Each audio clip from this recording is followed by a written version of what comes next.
और आइए एक बार फिर रुख करते हैं अभी तक की बड़ी खबर। पूर्व केंद्रीय मंत्री और कांग्रेस नेता पी चिदम्बरम पर भ्रष्टाचार के मामले में शिकंजा कस गया है। आईएनएक्स मीडिया घोटाले से संबंधित भ्रष्टाचार और धन शोधन के मामलों में दिल्ली हाई कोर्ट से अग्रिम जमानत याचिका रद्द होने और किसी तरह के संरक्षण न मिलने के बाद चिदम्बरम के घर पहुंची सीबीआई की टीम। कुछ देर की जांच पड़ताल के बाद वो टीम वापस लौट गई।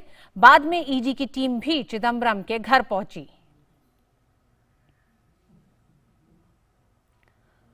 कांग्रेस नेता पी चिदम्बरम पर कसा है शिकंजा। सीबीआई के बाद ईडी की टीम पहुंची चिदम्बरम के घर। अग्रिम जमानत की अर्जी खारिज होने के बाद पी चिदम्बरम के लिए मुसीबतें बढ़ गई हैं। अदालत ने किसी तरह का संरक्षण भी देने से किया था इनकार। अदालत ने यह भी कहा कि मनी लॉन्ड्रिंग का ये एक बड़ा बेहतरीन उदाहरण है जिस तरह से इस पूरे मामले में धांधली हुई है। सीबीआई के बाद ईडी की टीम भी पहुंची है चिदम्बरम के घर। इससे पहले सीबीआई की टीम तकरीबन 20 मिनट तक चिदम्बरम के जोरबाग वाले घर पर रही। उसके बाद सीबीआई की टीम के बाद ईडी की टीम पहुंची है। आईएनएक्स घोटाले में आज का दिन बेहद अहम रहा है। अग्रिम जमानत की अर्जी खारिज होने के बाद पी चिदम्बरम के लिए मुसीबतें बढ़ गई हैं।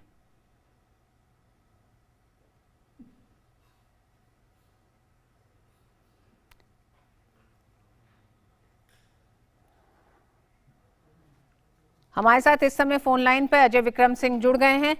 अजय विक्रम, इस बात का अंदाजा था इस दिन में जिस तरह से उनकी अग्रिम जमानत की अर्जी खारिज हुई, उसके बाद ये अंदाजा लगाया जा रहा था कि शाम तक पी चिदम्बरम के लिए मुसीबतें बढ़ सकती हैं, जो कि साफ दिखाई दे रहा है। पहले सीबीआई की टीम पहुंची उनके घर जोरबाग और अब ईडी की टीम वहां पर मौजूद है। जी बिल्कुल ऋतु, चिदम्बरम की मुसीबतें इस लिहाज से बढ़ने वाली हैं क्योंकि अग्रिम जमानत की जो याचिका थी वो खारिज हो गई और जो एजेंसियां हैं वो पूरी कोशिश में रहेंगे कि आज रात में ही उन्हें गिरफ्तार कर लिया जाए। क्योंकि कल जो चिदम्बरम के वकील हैं वो सुप्रीम कोर्ट की ओर रुख करने वाले हैं। सुप्रीम कोर्ट क्या फैसला लेगा ये देखने वाली बात होगी।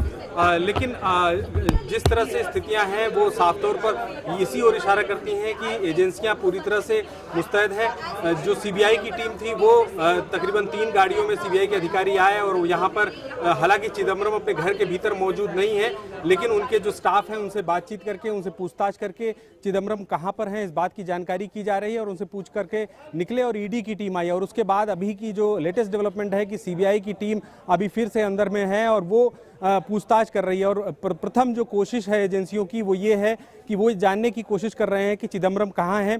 चिदम्बरम ने अपना फ़ोन ऑफ कर रखा है। उनको जब जो उनसे संपर्क करने की कोशिश हम लोग भी कर रहे हैं वो नहीं हो पा रहा है क्योंकि उनका फ़ोन ऑफ है। अब उनके बारे में जानकारी उनका स्टाफ ही बता सकता है या फिर उनके परिवार के सदस्य बता सकते हैं। एजेंसी की पूरी कोशिश है कि आज रात में उन्हें गिरफ्तार कर लिया जाए। ये एक बहुत महत्वपूर्ण केस था। आईएनएक्स मीडिया का जो मामला था उसमें एफआईपीबी की जो क्लियरेंस देने में चिदम्बरम ने जो गड़बड़ी की थी। और सबसे ये मामला अपराध इसलिए भी गंभीर हो जाता है क्योंकि उस समय चिदम्बरम वित्त मंत्री थे और वित्त मंत्री रहते हुए उन्होंने 305 करोड़ का जो आईएनएक्स मीडिया को क्लियरेंस दिया था एफआईपीबी का, वो एक मनी लॉन्ड्रिंग का बड़ा केस है। और आज जिस तरह से हाईकोर्ट ने जब अपना आदेश सुनाया उनके जो अग्रिम जमानत याचिका पर, उसमें भी ये साफ तौर पर कहा गया कि ऐसा लगता है कि वो इस पूरे मामले के किंग पिन थे। ये शब्द काफ़ी अहमियत रखता है और ये आगे जब जांच होगी ये और भी ज़्यादा महत्वपूर्ण हो जाएगा। और जब एजेंसियां जब गिरफ्तारी करेंगी चिदम्बरम की, उसके बाद इस पूरे मामले की और भी तह खुलने वाली है क्योंकि जिस तरह से इंद्राणी मुखर्जी अप्रूवर हो चुकी हैं इस पूरे केस में, अब तमाम और गवाह भी इकट्ठा होंगे और जो ज़रूरी जो कागजात हैं जो चिदम्बरम के पास होंगे और जो ज़रूरी जानकारियां हैं वो चिदम्बरम से निकलेंगी तो निश्चित तौर पर इस पूरे मामले का और बड़ा खुलासा होगा। और चिदम्बरम के ऊपर जिस तरह से शिकंजा कसा जा रहा है वो इस पूरे मामले को हल करने की ओर ले जाएगा। जी ऋतु।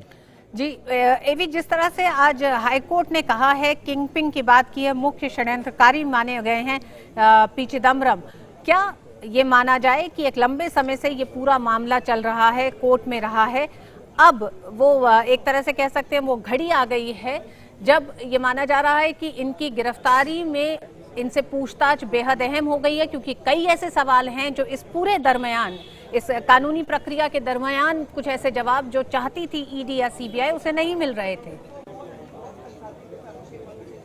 रितु, बिल्कुल ये पूरा मामला 2007 का है और हम जानते हैं कि उस वक्त में यूपीए की सरकार थी। इस वजह से ये पूरा मामला, इस पूरे मामले की जांच जिस तरह से बंद पड़ी थी, एक तरह से बहुत ही धीमी गति से चल रही थी और उसकी जो जांच की दिशा थी वो भी सही दिशा में नहीं जा रही थी। वो एक बहुत बड़ी इम्यूनिटी मिली हुई थी चिदम्बरम को, क्योंकि सरकार में मंत्री भी थे, गृह मंत्री थे और एक प्रभावशाली नेता थे। उस प्रभाव का प्रयोग करते हुए एजेंसियों को खुला हाथ नहीं मिल पा रहा था जांच के लिए, और एक वो बड़े वकील भी हैं, उन्हें कानून के जो पैंतरे हैं वो भी पता है, खास तौर से कि किस तरह से अदालत के भीतर टाइम को ज्यादा समय तक खींचा जा सके। आप देख सकती हैं कि जिस तरह से अग्रिम जमानत की याचिका पर बार बार सुनवाई होती रही, इस पूरे मामले को भी जिस तरह से तेजी आई, उसके बाद भी अदालत में इस पूरे मामले को ले जाकर चिदम्बरम ने इम्यूनिटी प्राप्त करने की कोशिश की, लेकिन जिस तरह से हाई कोर्ट ने अपना आदेश सुनाया उसके बाद इम्यूनिटी लगभग खत्म हो चुकी है और एजेंसियां पूरी तरह से इस सरकार में जिस तरह से सख्त हैं भ्रष्टाचार के खिलाफ और जांच में जिस तरह से तेजी हो रही है,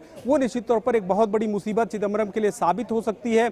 और अब ये पूरा मामला जब उनको गिरफ्तार करके पूछा जाएगा और जब गिरफ्तारी करके कोई भी मामले की जांच होती है तो जांच की दिशा और तेजी से बढ़ती है और जो जानकारियां हैं वो तेजी से मिल पाती हैं। ऋतु, मैं जो पीछे खड़ा हूं ये चिदम्बरम का घर है।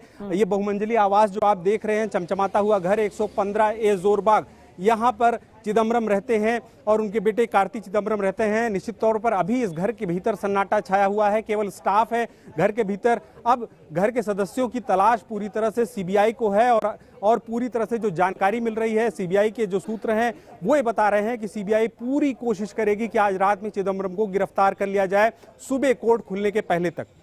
जी हाँ एवी, और शायद यही वजह है कि आज कोर्ट ने कहा कि मनी लॉन्ड्रिंग का ये क्लासिक उदाहरण है। उन्होंने ये भी कहा कि ऐसे केस में यदि आरोपी को जमानत दी जाती है तो इससे समाज में बेहद खराब संदेश जाएगा। जिस तरह से ईडी और सीबीआई की पुलिस पी चिदम्बरम के घर पहुंची है, वहां कुछ हासिल नहीं हुआ है। ये अंदेशा आज दिन से ही, जब अग्रिम जमानत की अर्जी खारिज हो गई थी, तभी से ये अंदाजा लगाया जा चुका था कि अब पी चिदम्बरम के लिए मुसीबतें बढ़ेंगी। अभी तक की पूरी खबर पर विस्तार से जानकारी के लिए एवी बहुत बहुत शुक्रिया। इससे रिलेटेड अपडेट के लिए हम फिर आपका रुख करेंगे। शुक्रिया।